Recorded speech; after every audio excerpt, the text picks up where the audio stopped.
So one of the things that was an eye opener for me with how Jasmine experienced things, she spoke a lot more in detail about the third person who came on the scene. Yeah. What was her intention? Did she have a hidden scheme? Yeah. Did she have a hidden scheme? I don't think. I think it was just really blatant out there. I don't think it was hidden. It was like, oh, you wanna fuck? So, yeah.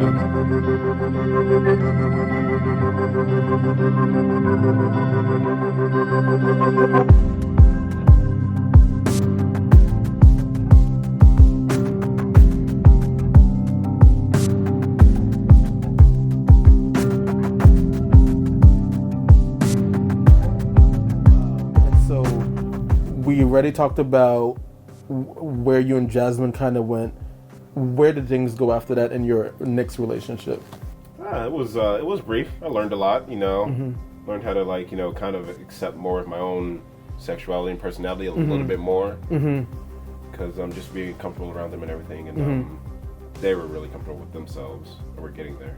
And did Paige also consider herself to be pansexual? I think they were just bi. I can't really remember. Okay. Yeah. And when you went into that relationship, she knew about Jasmine or me? Yeah, about you being pansexual or. Yeah, they knew I wasn't straight, so. Yeah. Okay. Definitely. But, yeah, that was it was brief. It was mostly just a lot of sex. It was really good. We'll take it. Yeah. So how pansexual were you guys?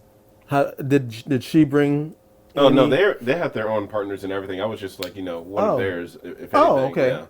I after Jasmine and I, it was just me and them after that because I was too busy to try to look for somebody else to fuck. So. Well, it sounded like you were busy. Like they kept you busy, anyways. Yeah, it's really good. So, and see, that's the other thing too that I wonder about with having multiple people to please. Who has the energy? Like, who has the energy? Sometimes maybe that sex with that one person, all right, you got your dick sucked. I ate you out. Now it's your turn. I'm gonna blow your back out. It'd be that way sometimes. You're just like, ah, man. Now I'm feeling so good. I just got off. Now it's your turn. You come on over. I don't know. Yeah. I don't know. That's doesn't have to happen in the same night. Just next day. Okay. Well, that's a little bit better. Threesomes are. I haven't been in one yet, but those are interesting. After all this time. I know, right? After all this time. Not like I have. I'm not saying. But after all this time. After all this time, no threesome. Came close, but I'm just like. Yeah, that energy thing came in too because I just work 24/7. I'm just like, I don't have time, energy for that at all. I'm so sorry. I'm getting out of here now. I'm gonna leave. You're like, we're like, I'm so sorry. I'm so sorry it hasn't happened yet for you. So how was the threesome with you? I was just over in a corner watching, so it became a twosome with somebody watching. That's what happened. Okay, all right, sure. That's okay. I mean, that counts as a threesome. That counts as a threesome. I can't believe. Listen, I just got finished, speaking with my producer about a show called Dying for Sex, and a spin-off version of it. Awesome content. One of the things that they talked about was just being. First of all, it was the whole thing of that. I was impressed that they were able to speak about it so candidly, and not have any shame around enjoying sex and sexual experience. I come from a background that was far from the reality, and so I looked at that and I was like, you know what, I want to be a little bit more like that. I want to be a little bit more free and being able to express that part of my personality, because I'm really so far from that. And I was thinking about why that is. And I was thinking, I wonder how much of that has to do with my background being abused and being molested and all that. I don't know. I think Counselor and I over there in the corner will probably have to talk about that and unpack that some more in some future episodes. Yeah. But life is too short at the end of the day to be in any kind of prison. And so I think my intention is to just get to another level of another space with myself where live up to this path that I feel like since I started this podcast that I define shedding skin, sprouting wings. You met me in the midst of many things. That's what I'm doing. That's part of the journey, and also inviting other people like yourself to be a part of that, experience and learning from other people's experiences, as colorful as as it might be. But also being able to look at their humanity in that as well, because that is the beautiful thing, to be able to bring that out and not have that lost in the theatrics of any of the details of any of the stories. But continuing on the path, I'm all about like trying to figure out what are we learning from the previous experiences and how can we take it forward in the relationships that we now have to make those better. What would you say that you've been able to hone in on with yourself as far as turning the page, turning the chapter, and taking the lessons from the previous, your previous part of your life and making where you're at today better? What did you take? Let's see. After Paige, I got back with my, I guess middle school sweetheart. I don't know what to call them. We went to church together. We had liked each other for a minute, but we're gonna call them Coffee Bean. That was my nickname for them. Okay. Yeah, I feel so bad for how that ended. Should have ended better, but it didn't. That was the relationship where I was like, man, I was arrogant as hell and I treated them so goddamn wrong. That relationship was just because they were really understanding everything about the situation, all that stuff. But we had said oh, we're just going to be monogamous for now until you're used to that and we can talk about it a little bit more. But I decided to break that rule, being the arrogant asshole that I was, and cheated on them a couple of times because I wasn't wrong. Like I said. So this was after this is after Jasmine and Paige. Oh, okay. Yeah. Okay.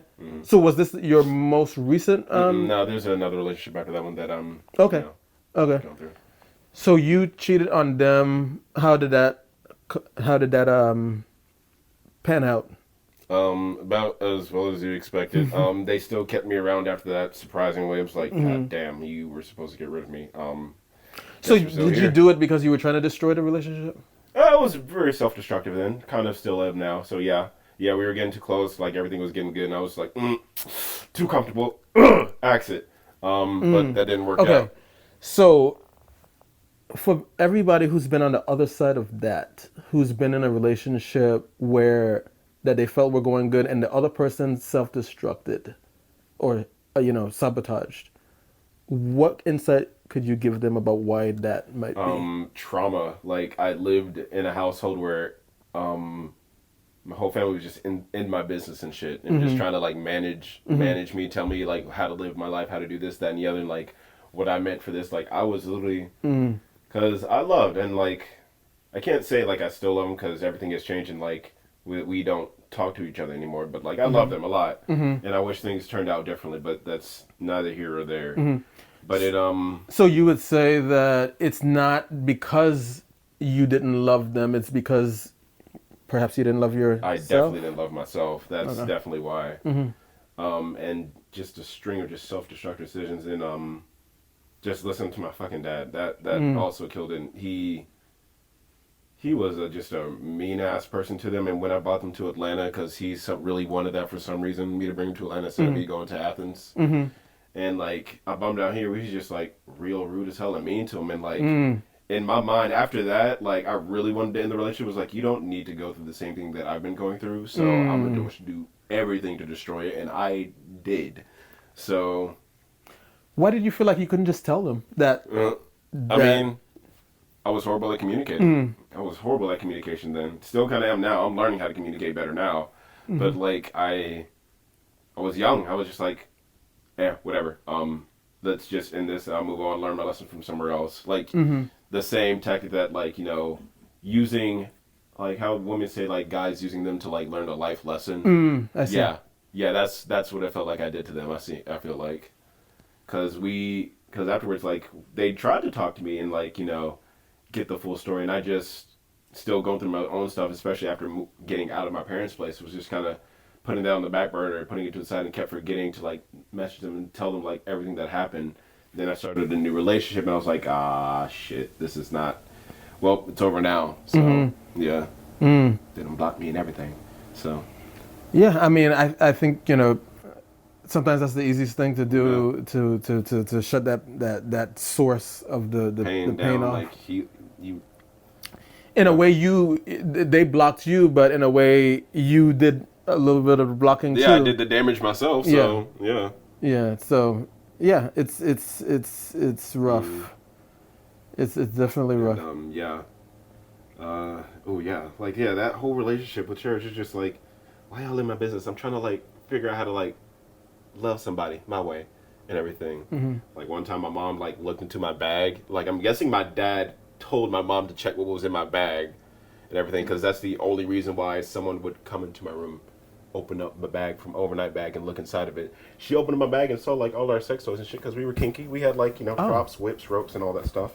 And she's like, "What do you need all this for?" Like, you guys are into this? Is like, yeah, we are, and it's fun. Wow. So, gosh, Yeah. I don't even know what to ask. I know, about it's a whole lot to unpack now. Yeah, because I'm like, okay, that's a lot for your parents to. Why do you want to see all that stuff? Exactly. Like, why do you want to be in this part? Like, you don't want to be. It's like, oh, you should be doing this. Like, no, like, you don't. Why are you in this part of my life? Like, you. Woof. No. Lord. Really, like helicopter pop up. So, was your mom better in terms of because what it sounds like you're describing is a really toxic relationship with your father? Was it? Like the toxic relationship with my father like spilled on to me and my mom, and made my mom and I's relationship kind of toxic. We're still talking about that now, actually. Like, oof, boy. But like a lot of his toxicity just like seeped over to me and my mom's relationship, to the point where like I didn't trust my mom anymore. With like any information or anything. I'm just like, because you're reporting back to him. I know you are, and all that stuff. Because he would do the same thing to me, try to get information out of me about mom, and I was just like, I'm good at keeping secrets from you, so. No. It's like you live with this woman every day. That's what's going on with her. Right. Right. So I know that when you were here last, you had joked about still being in the closet, and that's why he was going by the name Denzel. Yeah. But no, Denzel is Niles. Niles, by the way. That's who that is. Hi. So what was that? Was there a point where you actually came out? I hate that term, by the way. No, to my parents? Yes. Fuck no. No. I think I did mention to my mom that I was bisexual. And of course, like, she brushed it off and says, "Oh, as long as you marry a woman or don't paint your nails." Don't marry a man. Don't paint your nails. Oh my gosh. Okay. All that stuff and everything. She's like brushed it aside and was like, you think Dad's gonna say? Like, she's like, definitely not. I was like, absolutely right. And therefore, they don't get to freaking know unless they see this podcast, which, good on them. You know now. You already knew in the first place. Like, you just were in complete denial. Right. Because, you listened to Jasmine's thing, and Jasmine said that she did have a conversation with your mom. Yeah. And where she was asking, I forgot how she asked it. I kind of did too, yeah. Yeah, but I know that there was a conversation there, and I guess your mom was just doing her research because I guess she was trying to figure out why you guys didn't, go any further, and so it seemed like they were kind of a lot involved in that relationship. Yeah, they were. But of course, we were like a lot younger then. Yeah. So of course, your parents would be involved when you're a teenager. Yeah. So, but even then, it was just trying my best to like not get them too involved, because I was like, Jasmine, please don't get too close. My dad's going to say some really dumb bullshit to you, which indeed he did. He made comments about their weight and everything, and our eating habits. I'm like, first of all, they go to the gym more than I do. Wow. And just rude ass comments that I did not appreciate, and just comments on us like going out and enjoying our lives. Like he was just grumpy and miserable and wanted to make everybody else miserable with him because I was happy and trying to live my best life and grow. So knowing that now you're exploring more, how did that growth affect your sense of freedom, your sense of being able to explore, your sense of being comfortable with who you really are, and where are you? That brings me to on my most recent relationship. Bless their heart. And this is we're gonna go with. I called them Smurf because they had blue hair when I met them. So Smurf. Smurf. This one was the real one that because again entered another relationship. I let them know that I was polyamorous. They were cool with it, but they said, "Hey, I need time to get used to this stuff. So can we start monogamous?" After we had because we just started off just like just having sex on the side and everything. So they weren't polyamorous. Yeah, no, they were not polyamorous. We started off just sex and everything, and just blossomed into like this beautiful relationship. Eventually, like, we started having more and more conversations about the polyamory, the sexuality, and all that stuff. And as like we were, because we went through rough patches like all relationships do and all that stuff. Like in one of our rough patches, I was just like, hey, you know what? We need to really take some time to like for ourselves and all that stuff. And for me, because I am pansexual and polyamorous, and like I kind of want to like fully explore that right now. And we opened up our relationship a little bit, except like certain rules and stipulations and all that stuff. And tell me what those rules and stipulations kind of look like. I'm curious. Let's see. One of them was like no cunnilingus on the other person because that was really sacred and special to them. And so I was like, I can respect that rule even though it's like, but tell me what that is. It was just special. It was special to them. So if something is like special to someone, like you don't want to break that rule. No, I don't even know what that is. Cunnilingus, going down on somebody, like head, all that stuff. So that part was special to them, so you couldn't do that. Yeah, and to it was other like people. just. So what could you do then, if you can? What else? Do everything else but that. Also like no. I think it was like they were uncomfortable with the idea of like me having sex with somebody else for a good minute. So, all that stuff. Those were the rules. It was really just like those two rules, if I remember correctly. And you were good with that? Yeah, yeah, for a time being. And then like I just started, and then like here comes like the really rough patch. I like just started working a lot. Like I would never be home. Barely spent time with them and all that stuff. Then I got a second job. Therefore, I was like only home like hours at a time. Like literally, you wouldn't see me at all. And that put more of a strain on our relationship, and that made me want to seek other people. And I was like, So why was the solution other people and not within? Because I was dumb, and I always think the solution is to just seek other people and move on from something else. I have learned from since then. So for other people who seem to use that as a what's the phrase, Calvin? They get on top of somebody else or get underneath somebody else. They get from under somebody. Well, I can't remember. It's a whole there's a term for it. Yeah, there's a term for it. Basically, to get over somebody. To get over somebody. Okay. You get underneath somebody else. Okay. Yeah. And that's right, because like after that we were like, okay, this is kind of like a brief breakup, so we did that. And I fucked somebody else close to me, which made the separation like cut. Like it was complete. It's like, all right, no, we're not together. And it almost sounds like sex is a weapon. Yeah. Yeah, this is a weapon, like words can. Yeah. We had broke up and everything, and but we had still lived together, so that made things still kind of complicated. And like we still live together and everything, so things are a little bit complicated now. But